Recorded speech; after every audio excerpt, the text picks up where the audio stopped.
छत्तीसगढ़ में monsoon active है, लेकिन अगले 2 से 3 दिनों तक मानसून की तेज एक्टिविटी देखने को नहीं मिलेगी। प्रदेश में 16% कम बारिश अभी तक दर्ज की गई है। आपको बता दें, अब तक की बारिश का रिकॉर्ड अगर देखें तो प्रदेश भर में 16% की कमी पर है, लेकिन वहीं मैदानी इलाकों में सामान्य बारिश दर्ज की गई है। तो छत्तीसगढ़ में मानसून एक्टिव है, लेकिन आगामी 2 से 3 दिनों तक तेज गतिविधियां देखने को नहीं मिलेगी।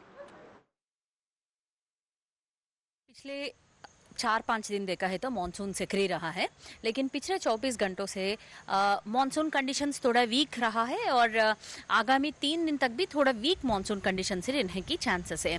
लेकिन पूरा प्रदेश में वाइड स्प्रेड रेनफॉल जो होते थे उसमें गतिविधि में कम होते अभी अधिकांश स्थानों पर होने की तो संभावना है, मुख्य रूप से मध्य और उत्तर छत्तीसगढ़।